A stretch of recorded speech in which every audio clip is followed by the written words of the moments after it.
Bonjour, bonjour, bonjour à tous. Bonjour, bienvenue à cet instant live. Bienvenue à notre rencontre hebdomadaire. Bonjour, Dr. Dorian. Bonjour, Héloïse. Fidèle au poste chaque mercredi avec nous. Je suis honorée de votre présence. Bonjour, Yannick. Bonjour à vous tous et bienvenue à cet instant live. J'aimerais juste que vous m'assurez la team que nous diffusons bien sur Facebook ce matin. Alors, c'est une journée extraordinaire. On va faire, on va traiter un sujet hyper pertinent, hyper important. J'allais même dire essentiel. On va traiter un sujet essentiel ce matin. Je crois qu'on va débloquer quelque chose chez une personne. On va débloquer un obstacle qui empêche à une personne de se lever et faire des choses. Bonjour Yannick, bienvenue. Et c'est moi aussi aller regarder. On va aller sur Facebook, la team, on va aller partager ce live, chaque personne. Moi aussi, je vais le faire.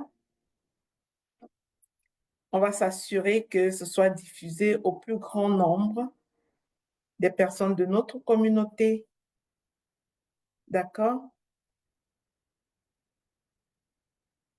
Donc, on va le faire. Faites-le aussi. Moi aussi, je vais le partager.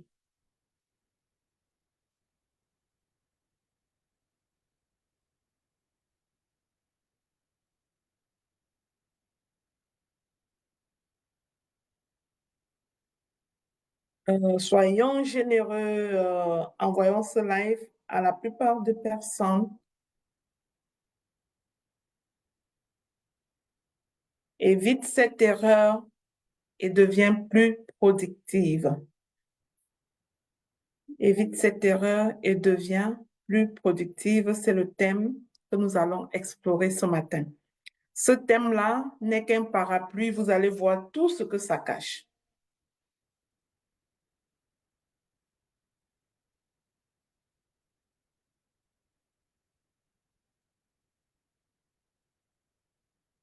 Eh bien, maintenant que nous avons partagé notre live dans notre communauté, on va tout de suite commencer. J'espère que vous allez bien ce matin. Dites-moi un peu comment vous allez. Je suis toujours privilégiée de vous avoir, d'avoir votre compagnie, vous qui venez me trouver ici dans Zoom. On va bénir l'Éternel pour l'Internet, pour les outils Internet, pour la sagesse qu'il a donnée à ses enfants de créer ces outils. N'eût été Zoom, comment on ferait pour être en même temps ensemble, en même temps en live. Donc, je bénis l'Éternel pour cette possibilité que nous avons d'utiliser tous ces outils pour être proche, pour briser les limitations, pour briser la distance. Eh bien, le thème d'aujourd'hui, évite cette erreur et devient plus productif. Le live d'aujourd'hui va être particulier en ce sens que ça va ressembler plus à quelque chose de clinique. Ça va ressembler plus à quelque chose de clinique. Je vais partir de la problématique réelle d'une personne fictive. Je parle bien de la problématique réelle d'une personne fictive. Tous les noms de personnes inclus dans ce cas-là ont été changés pour besoin de confidentialité.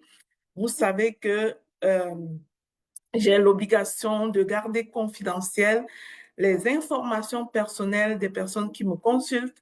Alors, je peux utiliser le cas pour enseigner, mais je ne peux pas utiliser le nom réel de la personne.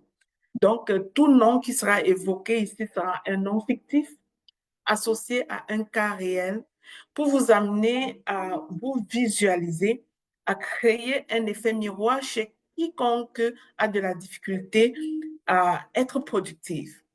Vous savez, ça c'est la fin d'année et au début de l'année, nous avons tous et chacun planifié des objectifs. Nous avions un rêve.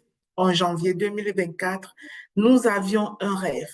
Nous avions le rêve d'accomplir un certain nombre de choses. Nous avions le rêve de réaliser un certain nombre de choses. Eh bien, où en sommes-nous aujourd'hui? Avons-nous été productifs pendant l'année? Avons-nous été productifs? Mais s'il y a une chose que je peux faire en ce moment pour commencer à être véritablement productive et réaliser quelque chose minimalement avant la fin de cette année, quel est donc ce que vous pouvez faire? On va aller explorer ça ensemble à partir d'un cas réel sur un nom fictif. Nous allons parler ce matin d'Alice.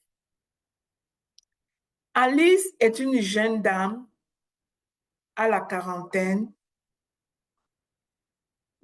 qui a de la difficulté à joindre les deux bouts. Alice m'a rencontrée il y a environ 1 mois et demi. Nous avons commencé à travailler ensemble et tout allait super bien. Sauf que avant hier, lors de notre rencontre, ça faisait 3 semaines qu'on ne s'était pas vus. Alice m'a curieusement dit qu'elle a passé 3 mauvaises semaines. Elle me dit que contre toute attente, elle a brisé son ordinateur. Alice est une dame qui travaille euh, en administration, mais qui essaye de faire du coaching en ligne, qui essaye de se déployer en ligne. Alice me dit qu'elle a brisé son ordinateur contre toute attente. Malheureusement, cet ordinateur-là était un ordinateur qu'elle a payé à crédit. Elle a acheté cet ordinateur à crédit et elle n'avait pas encore terminé le paiement. Voilà ce qu'elle me dit.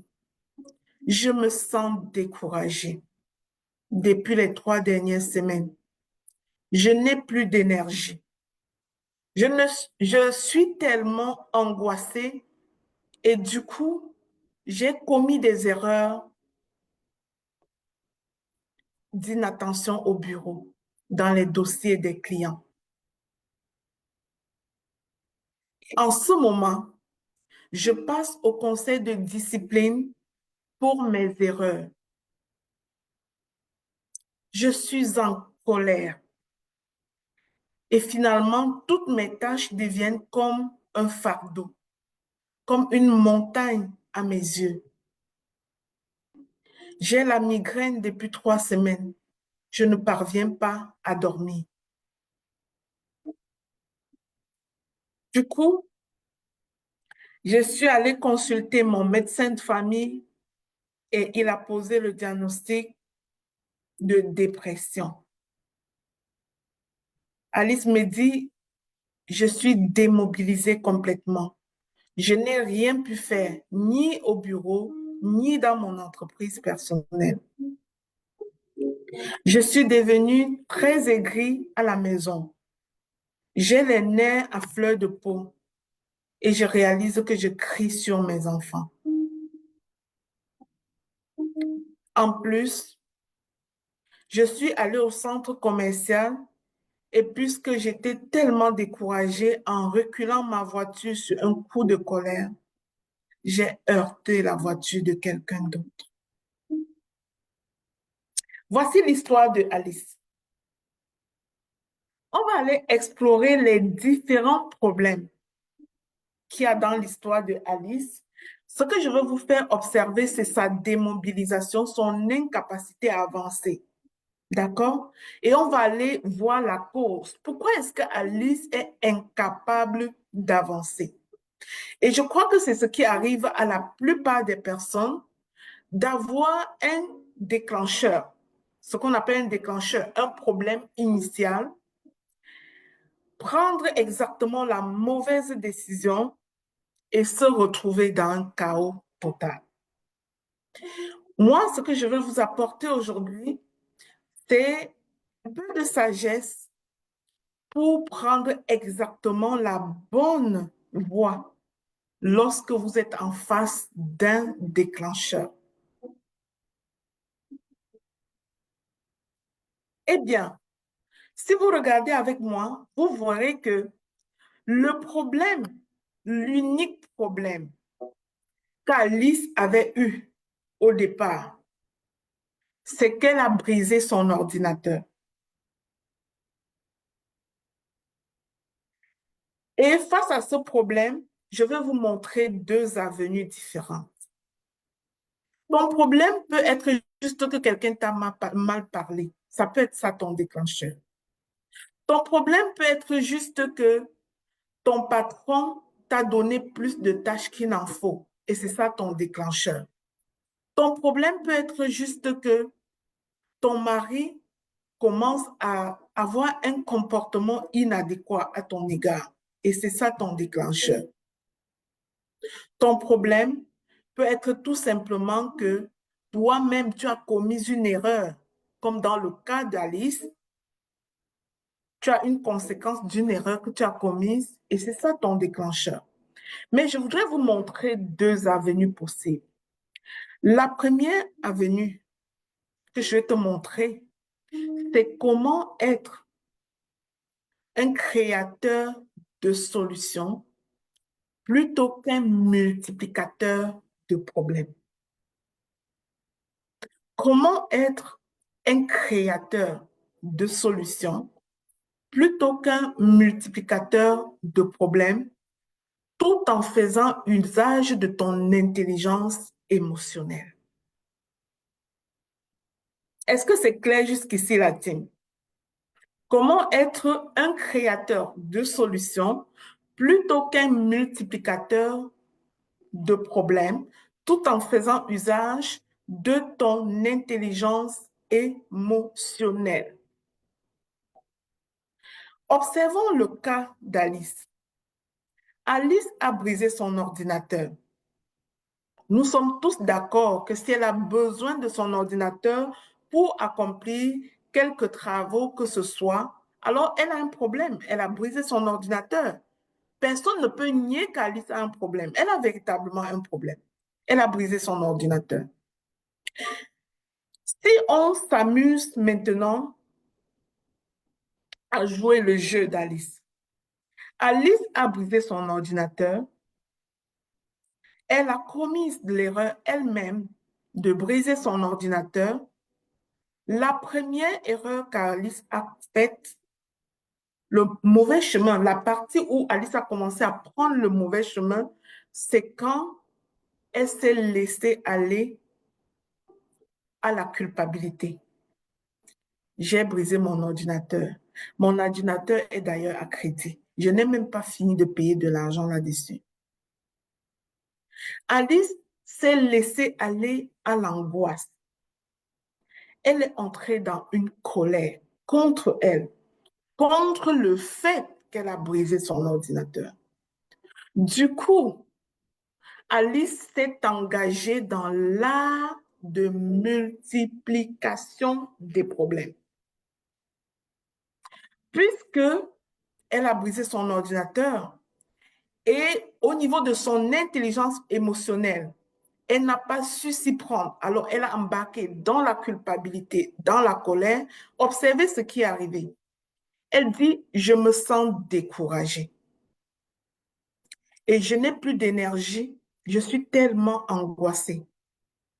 Ça veut dire qu'elle vient d'avoir un problème de santé émotionnelle. Elle avait un problème d'ordinateur et comme si ça ne suffisait pas, elle a dit, moi j'en veux encore. Elle s'est créé un problème émotionnel, un déséquilibre émotionnel. Et comme un problème ne vient jamais seul, puisqu'elle s'est créé un déséquilibre émotionnel, elle a commencé à commettre des erreurs d'inattention au bureau, puisqu'elle fait un travail administratif. Elle a donc commis des erreurs dans les dossiers de ses clients. Elle vient d'avoir le troisième problème. Elle avait initialement un problème d'ordinateur brisé. Elle a pris le mauvais choix émotionnel Elle est tombée d'un problème de santé émotionnelle, le découragement, l'angoisse, l'anxiété et tout ce que ça comporte. Puisque le deuxième problème est créé, elle a créé le troisième problème, l'inattention au bureau et les erreurs dans les dossiers des clients. Ça, c'est le troisième problème. Puisque le troisième problème est créé et qu'il y a des plaintes de clients, le quatrième problème arrive. Elle est appelée au conseil de discipline de son entreprise parce qu'elle a mal fait dans les bureaux, dans les dossiers des gens. Alors, il y a maintenant un problème au niveau de son emploi. Son emploi est à ce moment à risque. Est-ce que vous voyez venir le quatrième problème? Maintenant que son emploi est à risque, elle a un problème de santé émotionnelle, santé psycho-émotionnelle, elle a un problème d'ordinateur. À la maison, elle trouve que ça, c'est gros. Elle n'est plus calme avec ses enfants. À peine l'enfant l'approche, elle crie sur les enfants et c'est la terreur dans sa maison. Elle invite les problèmes à la maison. Les enfants, ça ne va plus à la maison. Entre maman et les enfants, elle est très à fleur de peau. Les nerfs sont à fleur de peau. Elle vient de créer le cinquième problème, difficulté avec ses enfants. Elle s'en va faire les courses. Et parce qu'elle est très angoissée, elle est très irritée, désormais, un problème avec les clients, un problème avec son employeur, un problème avec ses enfants. Elle s'en va pour reculer sa voiture avec toute cette charge mentale et encore une erreur d'inattention. Boum, un accident. Elle vient de heurter la voiture de quelqu'un d'autre. Donc, elle va avoir une amende à payer. Elle doit être interpellée pour un contrôle. Elle doit être interpellée pour un constat de police avec l'accident et elle vient de créer le sixième problème. Alice dit, j'ai la migraine. Depuis lors, j'ai la migraine, j'ai les palpitations. C'est comme si la vie s'acharne sur moi. Alice vient de créer le septième problème. Sa santé physique en prend un coup. Bien, ça c'est le modèle type de client que je rencontre chaque jour.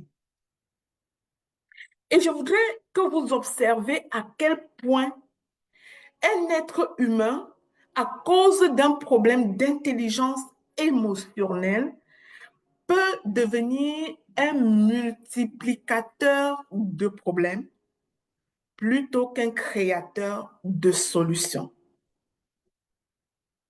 Alors, l'erreur que moi je veux que tu évites pour être plus productif dans ta vie, c'est d'éviter d'être un multiplicateur de problèmes. Comment est-ce qu'on fait pour être un multiplicateur de problèmes? Lorsqu'on est face à un déclencheur, on choisit la voie de la victimisation. On choisit la voie de la plainte, de la culpabilité. Étant donné que la culpabilité, c'est l'auto-victimisation en fait. La culpabilité, c'est se taper dessus et se dire, ah, c'est ma faute, j'ai fait ci, j'ai fait ça, il est resté là-dedans. C'est l'auto-victimisation. Donc, l'erreur à éviter en fait, c'est la victimisation qui s'exprime par la culpabilité, qui s'exprime par les blâmes des circonstances et des personnes qui s'expriment par des plaintes,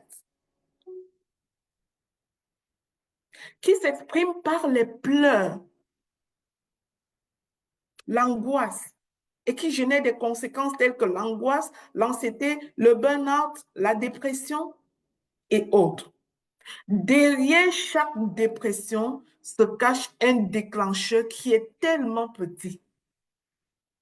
Mais que face à ce petit déclencheur, la personne s'est malheureusement comportée comme un multiplicateur de problèmes. Revenons au cas d'Alice et observons que Alice avait initialement juste un bris d'ordinateur. Son ordinateur s'est brisé. Voici l'art d'être euh, euh, créateur de solutions. Comment est-ce qu'on fait pour être un créateur de solutions? Pour être un créateur de solutions, il faut être capable, face à un déclencheur, de ressentir la peine. C'est normal. Ressentir la peine, c'est normal. Mais ressentir la peine pendant une journée, c'est une perte de temps. Quand tu commences à rester dans la peine pendant une journée et plus, tu es en train de prendre le chemin pour devenir multiplicateur de problèmes. Pourtant, quand ton déclencheur est là, tu es humain, c'est normal que tu sois peiné. Mais un coup que tu sens que tu es peiné, il faut que ta peine t'envoie le message que tu as un problème à résoudre. Ta peine doit t'envoyer le message que tu as un problème à résoudre. Alors, si la peine d'Alice, face à son ordinateur cassé, lui avait laissé le message qu'elle a un problème à résoudre, la meilleure chose pour Alice aurait été de se mettre en mode solution, en mode exploration des pistes de solution. Alice devrait pouvoir se dire, quand je n'ai plus d'ordinateur, quelles sont les options que j'ai pour en avoir un? Quelles sont les options qui s'offrent à moi? Et le bon travail aurait été de faire une liste des différentes options qui s'offrent à elle. La liste peut s'étendre jusqu'à un nouvel emprunt. La liste peut s'étendre jusqu'à un nouvel emprunt, jusqu'à un autre achat à crédit. Mais observez avec moi que Alice aurait pu observer et vérifier, est-ce que j'ai de l'épargne pour m'acheter un autre ordinateur? Est-ce que j'ai une personne à qui je peux recourir pour emprunter de l'argent? Est-ce que je peux utiliser mon intelligence financière en ce moment? Créer une tontine avec les amis, être la première à bouffer pour m'acheter un ordinateur et payer tranquillement sans intérêt au fil des mois. Est-ce que mon écran brisé est réparable à un certain coût? Est-ce qu'il existe un technicien qui peut me le réparer? Est-ce que j'ai besoin d'aller acheter un tout nouvel ordinateur sur ma carte de crédit? Est-ce que je peux aller dans ma marge de crédit et me chercher des sous pour me remplacer cet ordinateur? Est-ce que je peux m'engager à un travail supplémentaire pour générer plus de revenus juste nécessaires pour avoir un autre ordinateur? Voyez-vous, quand il y a problème, il y a solution. Mais l'erreur que les gens commettent, et c'est la plupart, et les statistiques montrent que c'est en majorité les femmes, plus de femmes que d'hommes, vont se conduire dans l'art de multiplier les problèmes plutôt que dans l'art de rechercher des solutions. Observons donc que si Alice avait fait une de ces choses que j'ai citées tantôt, la prochaine action qui devait arriver, c'est quoi? Le prochain comportement qui devait s'en suivre, c'est la mobilisation. Si sa décision était de trouver un nouvel emploi, un emploi à temps partiel quelque part, faire des heures supplémentaires, la suite devait être qu'elle devait se mobiliser, être dans une démarche de recherche de cet emploi à temps partiel et non dans les plaintes. Donc, elle devait être en action vers quelque chose de mieux, vers une solution. Si sa démarche aurait été d'utiliser une pratique d'intelligence financière assez basique, de créer une tontine, si elle a un réseau de confiance, et de s'acheter un ordinateur pour éviter d'emprunter sur des cartes de crédit et de payer des intérêts, puis elle remboursera ça au mois le mois sans devoir payer des intérêts, bah, et ce serait juste mise en action. Peut-être à contacter les amis, peut-être à offrir que créons des choses parce que moi j'ai besoin de ci ou de ça. Si sa solution aurait été d'aller racheter à nouveau sur sa carte de crédit, et ça lui aurait pris peut-être juste de démarrer son auto, arriver au prochain magasin et bam, elle a un autre ordinateur. Mais observez avec moi le coût du mauvais comportement d'Alice. Alice court le risque de perdre son emploi. Alice, puisqu'elle a la migraine, elle fait les erreurs au travail. Si on la met en arrêt de travail, elle n'aura même plus de salaire. Et quand elle n'aura même plus de salaire, en tout cas, elle aura très peu de salaire payé par les assurances, très peu d'argent, moins d'argent. Elle pourra peut-être avoir de la difficulté à nourrir ses enfants, peut-être la difficulté à payer son loyer. Et vous voyez comment la multiplication des problèmes est exponentielle à cause d'un comportement, à cause de l'absence d'une certaine intelligence émotionnelle. Nous avons par exemple des personnes ici qui avaient des objectifs depuis le mois de janvier, qui n'ont rien fait jusqu'ici, parce qu'un matin, il y a eu un déclencheur. Il y a eu un déclencheur.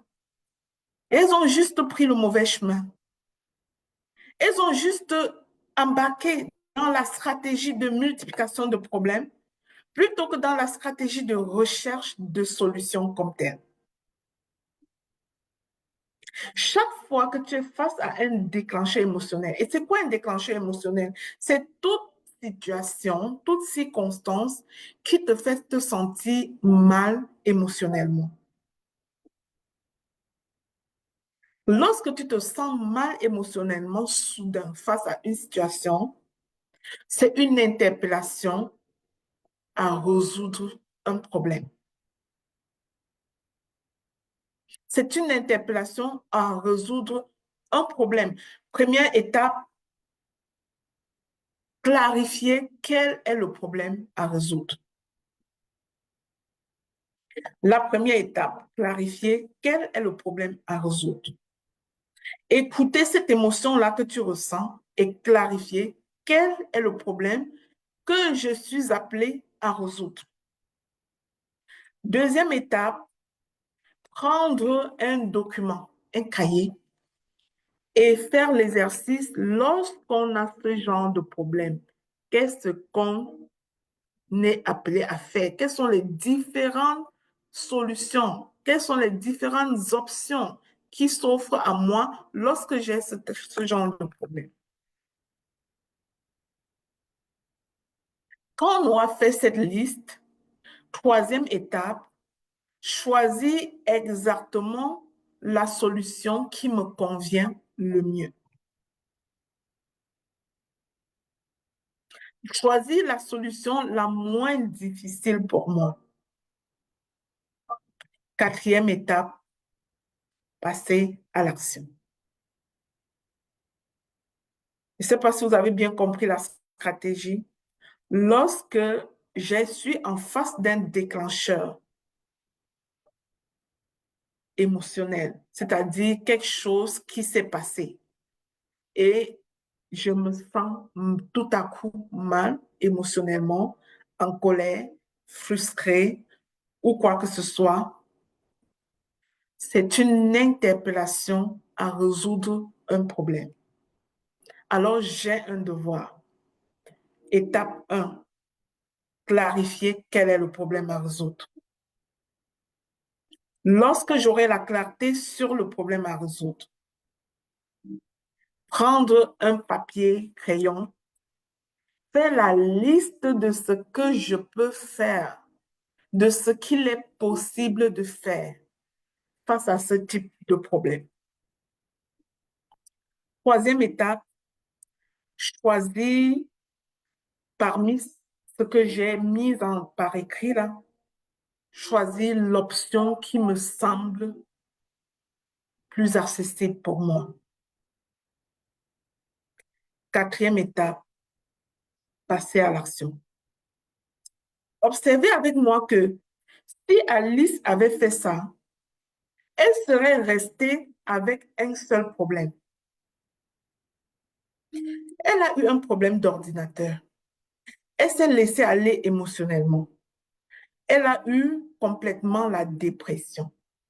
Elle a eu des erreurs, elle a commis des erreurs dans les dossiers des clients au travail. Ça a fait un bris de confiance entre elle et son employeur par rapport au dossier des clients. Donc, passer au conseil de discipline. Elle est retournée à la maison, elle a crié sur ses enfants parce qu'elle est trop en colère, trop frustrée. Et c'était maintenant le chaos à la maison, le chaos au bureau. Et même en chemin, en allant à l'épicerie, elle a reculé son auto sur le coup de la colère. Elle a heurté l'auto de quelqu'un d'autre. Donc, elle n'est ni en paix à la maison, ni dans la rue, ni avec ses enfants, ni avec son employeur. Et maintenant, elle est malade parce qu'elle a la migraine. Elle ne peut plus dormir. Du coup, elle va être sous médication. Elle est en arrêt de travail. Pourquoi? Parce qu'elle est dépressive. Et son entreprise personnelle qu'elle faisait à côté, sa source de revenus à elle, sa deuxième source de revenus, est complètement délaissée. Pourquoi? Parce qu'elle n'est plus apte. Observe avec moi qu'il y avait un seul problème. Et sa mauvaise gestion de ses émotions a amené une certaine multiplication de problèmes de façon exponentielle. Et je peux vous garantir que en clinique, je vois des personnes qui finalement veulent en découdre avec leur vie complètement. Des idées noires, des idées de découragement, des idées comme si elles sont un sentiment d'impuissance complet. Pourquoi? À cause de ce mauvais choix, de cette erreur que nous avons de choisir de multiplier les problèmes plutôt que de nous mettre dans une attitude réflexive à trouver des possibilités de solutions lorsque nous avons un problème. Tu es peut-être dans ce live et depuis janvier, tu as planifié des choses que tu n'as pas pu faire. Ça, c'est la catégorie des personnes qui disent, ah, moi, je tourne en rond. Je planifie des choses et je ne fais pas. Si on creuse comme il faut, on va trouver un déclencheur quelque part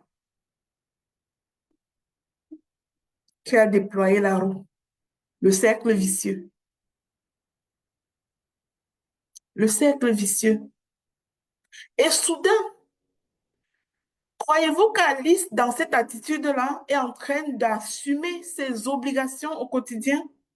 Est en train de réaliser les objectifs qu'elle avait inscrits dans son agenda? Non. Ce qu'elle est en train de faire, c'est qu'elle est en train d'accumuler des inachevés et d'en rajouter dans son panier d'inachevés. Source de frustration interminable. Elle est en train de rajouter dans ses inachevés. Mais à un moment donné, quand on a vécu comme ça et qu'on a accumulé un gros panier d'inachevés, qu'est-ce qu'on peut faire pour se sortir de là? Ce qu'on peut faire pour se sortir de là, c'est de comprendre que on va changer le disque. On va prendre le temps de prendre acte qu'il y a un problème. On a fait un mauvais choix. On est devenu multiplicateur de problèmes plutôt que créateur de solutions. Et on va décider à partir de ce point-là de faire les choses différemment. Mais quel est l'outil? Quel est l'outil précieux qui nous amène à sortir de ce genre de choses? L'autodiscipline. L'autodiscipline. L'autodiscipline. Lorsqu'on a compris cet petit aspect de l'intelligence émotionnelle, il nous reste une chose, l'autodiscipline. Qu'est-ce que l'autodiscipline va venir faire? L'autodiscipline va venir t'aider à bâtir de nouvelles habitudes. L'autodiscipline va venir t'aider à bâtir ta confiance en soi, à te reconstruire en ce sens que ta confiance en soi a besoin des résultats pour être reconstruite. L'autodiscipline va venir t'aider à faire des petits pas et à vider un jour à la fois ton panier d'inachevé. Parce que désormais, tu as compris que tu dois te mettre en mode solution. Mais curieusement, l'autodiscipline, c'est un art. C'est un entraînement. C'est pas une chance qui tombe sur quelqu'un, voyons. Ça tombe pas sur quelqu'un comme une chance. Je vous garantis, c'est un art. Il faut accepter de s'entraîner à la planification, de s'entraîner à la gestion de temps, de s'entraîner à marquer des petits pas, de s'entraîner à la bienveillance à soi, de s'entraîner à dire non à ce qui ne compte pas, de s'entraîner à la discipline de la clarté, de s'entraîner à la priorisation des tâches,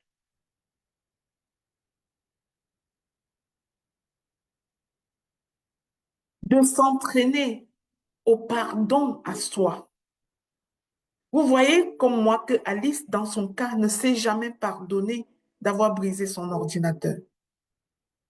Et vous voyez tout ce qui s'en est suivi en fait.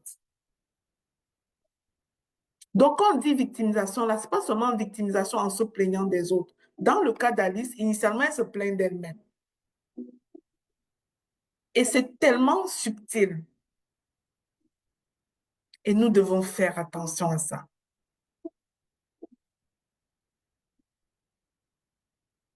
Mais est-ce que tu as cette capacité de t'entraîner à l'autodiscipline?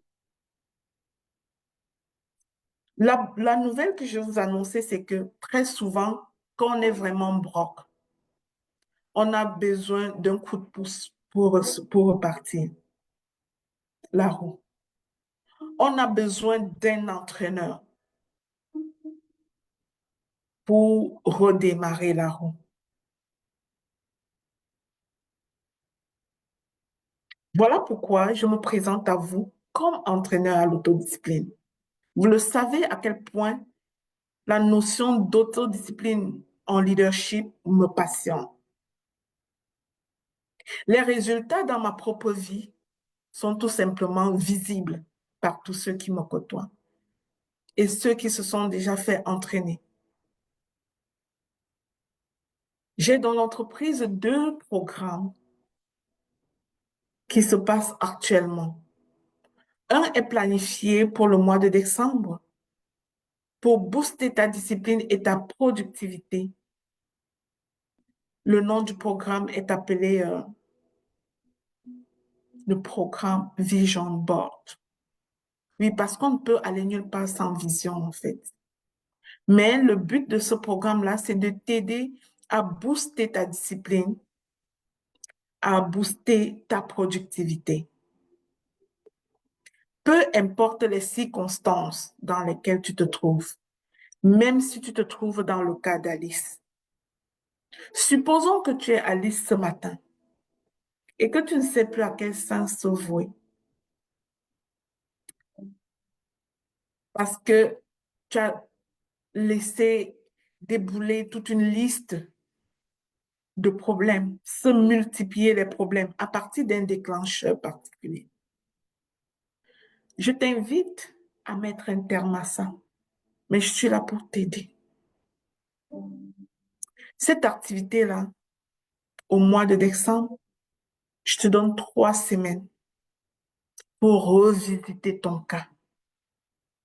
3 semaines pour revisiter les erreurs que tu ne voyais pas et qui pourtant t'empêchent d'être productive et d'éliminer les frustrations, de bâtir ta confiance en soi.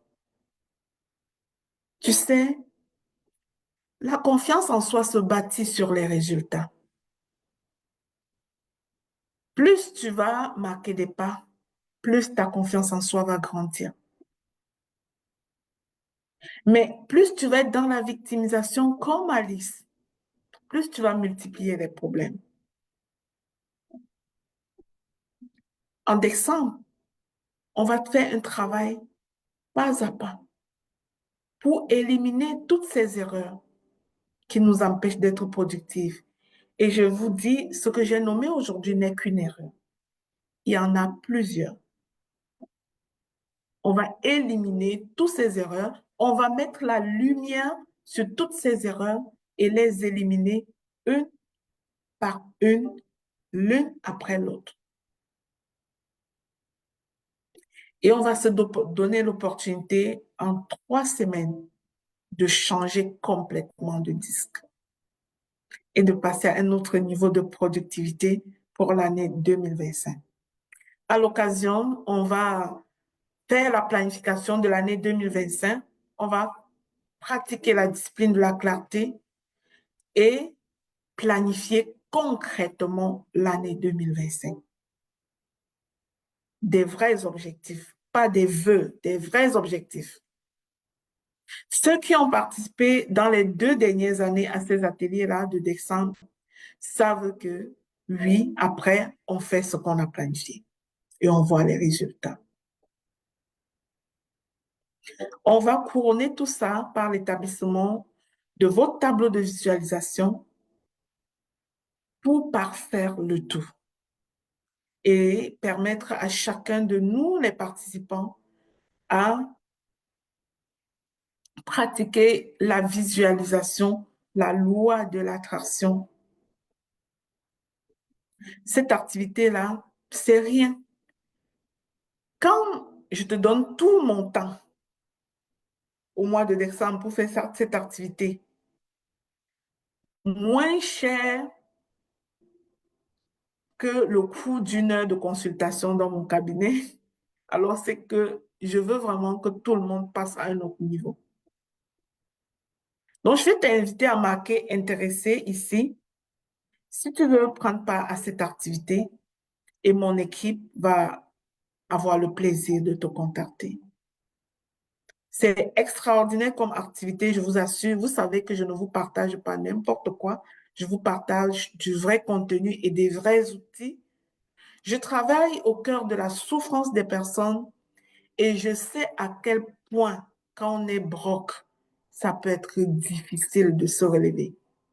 Fait qu'en travaillant avec ces personnes tout le temps, j'ai développé, bien évidemment, des stratégies pour les aider à passer de l'autre côté, pour les aider à sortir définitivement de la victimisation, des plaintes, des excuses et commencer à s'accomplir. Je voudrais dire à une audacieuse ici qui a tout en toi. Il y a plus en toi. Cet atelier-là, en 3 semaines, 21 jours pour te suivre, c'est comme rien. Et lorsqu'on aura fini cet atelier, je ne vais pas vous délaisser. Je vais vous offrir un suivi de 3 mois au prix de rien, à moins de 2 euros par jour. Vous mettre un partenaire de redevabilité qui vous suit au premier trimestre de l'année pour vous faire réaliser à quel point vous êtes capable de faire ce que vous avez écrit dans vos objectifs 2025. Vous allez vous rendre compte. Vous allez voir à quel point vous êtes capable d'avoir une personne Vous ne saurez même pas si votre partenaire de redevabilité dort. Parce que même si vous êtes sur deux fuseaux horaires, il sera là pour vous rappeler, vous avez telle chose à faire maintenant. Vous avez telle chose à faire maintenant. Le but étant de vous amener à faire des choses différentes pour avoir des résultats différents. Tu as tellement fait des choses à ta manière depuis longtemps, mais tu sais quels sont les résultats en fait. Quelqu'un disait que la folie, c'est de faire les mêmes choses en espérant avoir des résultats différents. Aujourd'hui, je te propose d'oser faire des choses différentes pour avoir effectivement des résultats extraordinaires. Ça, c'est mon offre pour vous, pour contribuer à la productivité de chaque personne. Vous savez, quelqu'un se dirait, mais pourquoi toi tu fais ça? Je vais juste partager toutes mes casquettes. Je suis une très bonne épouse à son poste. J'ai mes 6 enfants que je gère, mes enfants. J'ai mes entreprises. J'ai les éditions Mathias. J'ai El Charisma, qui est une clinique et une couveuse entrepreneuriale avec tous les programmes de formation. J'ai Dolina Cosmétique. J'ai le réseau Ta Seconde Chance International avec tous les départements qui sont à gérer. Et si je peux faire toutes ces choses-là, c'est parce que j'utilise les outils que je vais te partager. Et je suis étudiante en plus, parce que j'étudie pour terminer ma certification de coach professionnel, conférencière et formatrice chez Leadership Maxwell, dont j'étudie en plus. Et je t'assure que chez Maxwell, j'ai cours tous les jours de lundi à samedi. Mais je le fais. Mais pourquoi est-ce que je le fais, toutes ces choses, et que je parviens à jouer dans tout ça? Parce que j'ai des outils. Et ce sont ces outils-là que j'ai envie de te partager. Je ne veux pas te partager quelque chose que je ne sais pas ou que je ne fais pas. Donc, choisis-toi et prends ta place à cette activité et il va me faire plaisir de passer ces moments-là avec toi pour te montrer comment faire des choses différemment. Eh bien, ça, c'est ce que j'avais à vous partager aujourd'hui. J'espère que vous avez compris cette erreur-là. Je vais juste vous répéter les étapes pour que vous repartez avec ça dans votre pensée. Évite évite l'art de la multiplication des problèmes et deviens plus productif grâce à l'intelligence émotionnelle. Alors, quand tu seras face, plus concrètement, quand tu seras face à un problème, à une circonstance qui te frustre, qui t'accable, qui te met en colère, en tout cas, un déclencheur émotionnel, souviens-toi que ce déclencheur émotionnel t'avise que tu as un problème à résoudre. Première responsabilité, ne te mets pas à pleurer, mon ami. Tu n'es pas appelé à pleurer. On ne pleure pas. Observe que quand tu te mets à pleurer, tu ne fais que perdre du temps. Pour le cas de Alice, si depuis un mois elle est en train de pleurer, à un moment donné, il faut qu'elle arrête les pleurs et elle commence maintenant à solutionner les millions de problèmes qu'elle a créés. Pourtant, elle aurait dû s'arrêter tout de suite et résoudre un seul problème. Elle a invité d'autres problèmes dans sa vie. Alors, ne pleure pas, prends un papier et commence à te poser la question, quand on a tel type de problème, qu'est-ce qu'on fait pour le résoudre? Quelles sont les solutions qui s'offrent à moi? Quelles sont mes options? Explore toutes tes options. Mets la clarté sur le problème à résoudre, explore toutes tes options, choisis la meilleure option qui s'offre à toi passe à l'action. Voilà les 4 étapes que je te donne aujourd'hui. Et j'aimerais juste conter l'histoire d'une autre personne. Un jour, il y a 2 ans, j'accompagnais une dame et elle a été licenciée. Sauf qu'elle m'appelle un matin et elle me dit, je suis au lit depuis une semaine, pas capable d'aller à l'extérieur, j'ai mal à la tête, je ne dors pas, vraiment même pas capable de faire manger à mes enfants. Je dis, qu'est-ce qui se passe? On m'a licenciée. Quand on t'a licencié, ça signifie que tu as quel problème? Elle me dit, ça signifie que j'ai besoin d'un emploi. Et depuis que tu pleures dans ton lit, tu as eu combien d'emplois? Elle me dit rien. Et alors, quand on a besoin d'un emploi, quelles sont les choses qu'on est censé faire? Prends ton cahier, faisons la liste ensemble. Quand on a besoin d'emploi, qu'est-ce qu'on est censé faire? On est censé faire un CV, on est censé regarder les offres qui sont dans notre ville, dans Internet et tout. On est censé envoyer nos CV, écrire des lettres de présentation. Mais qu'est-ce que tu as déjà fait de tout ceci? Depuis, tu as vu que ton licenciement n'était pas assez comme problème. Tu as décidé de tomber malade, donc rester au lit, manquer de sommeil, tout, ajouter la maladie dessus. Tu avais besoin de plus de problèmes que ça. Et en restant au lit, bah, tes enfants, tu n'as pas la force pour faire manger à tes enfants. Tu crées le troisième problème. Et puis, plus tu restes au lit, plus tu n'auras même pas d'argent pour faire manger à tes enfants. Tu crées davantage de problèmes. Est-ce que tu comprends aujourd'hui que tu dois sortir de ce lit-là? Commencer là où il faut commencer quand on a besoin d'un emploi. Et là, cette dame-là a dit, ouais, je viens de voir. Elle dit, arrête donc la perte de temps. Lève-toi. Si tu ne sais pas faire un CV par toi-même, qu'est-ce qu'on fait quand on ne sait pas faire un CV par soi-même? On rencontre les services d'aide qui savent faire des CV. Vas-y. Et cette dame-là, elle s'est levée. Elle a fait son CV. Elle a recommencé à chercher le travail 2 semaines plus tard. Elle a été recrutée dans une organisation internationale où elle était payée 1 fois et demi le salaire qu'elle a perdu dans l'autre emploi. Mais imaginez-vous que je ne lui avais pas donné un coup là pour la beauté sortie du lit pour faire exactement ce qu'il faut faire quand on a un problème.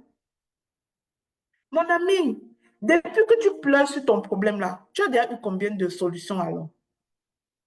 Depuis que tu pleures sur ton manque d'argent, tu as déjà eu combien de déposés sur ton compte alors? Depuis que tu pleures sur le fait que tu n'as pas d'emploi, ça fait déjà que combien d'employeurs t'appellent alors? Depuis que tu pleures, que tu tournes en rond, après tes pleurs là, ça t'a fait accomplir donc combien d'objectifs jusqu'à présent? Non. C'est interdit de pleurer. Ça ne sert à rien. C'est une perte de temps. C'est une perte de temps. Depuis que tu pleures sur ton auto qui est en panne, est-ce que ça s'est donc dépanné par miracle le lendemain matin? Hmm? Depuis que tu pleures depuis que ton enfant est têtu. Est-ce qu'à force de pleurer, ton enfant est devenu plus calme, plus correct? Donc, quand on a un problème, on ne doit pas adopter des stratégies de multiplication des problèmes, on doit adopter des stratégies de recherche de solutions. Que Dieu vous bénisse abondamment. J'en ai terminé pour aujourd'hui. Merci à tous ceux qui nous suivaient sur Facebook. Merci Sandra, merci Sorel, merci Martine, Davila, merci Hulde. Contente de te voir ici. Merci Jean-Louis, merci Armel Niemek. Merci d'être là, la team. Merci Mary Singer. Merci Pam Pam Mamie de Montréal. Merci maman d'être là. Merci Hortensia Fidelia. Merci Agathe Pia de la Côte d'Ivoire. Merci Myrlon. Merci Délicia. Je suis heureuse de vous voir ici et je me sens privilégiée de vous avoir parce qu'un message ne sert à rien lorsqu'il n'y a personne qui va écouter, n'est-ce pas? Donc, vous êtes les champions du jour. Merci d'être là. Et dans le Zoom, merci à toi, Blessing, Catherine, Héloïse, merci Emma, merci Nora, Gisèle, Caboret, merci Sarah et Yannick, merci Dr. Dorian. Je suis honorée de vous avoir. Eh bien, on va quitter Facebook, puis je vais rester avec vous ici dans Zoom. C'est votre privilège parce que vous venez dans Zoom. Je vais vous laisser l'opportunité de poser vos questions. D'accord? Sur vous, sur Facebook, je vous souhaite une merveilleuse journée. Si vous êtes intéressé par notre atelier Vision Board, les stratégies pour être plus productif, alors marquez intéressé et j'aurai le plaisir de vous répondre. À très bientôt sur Facebook.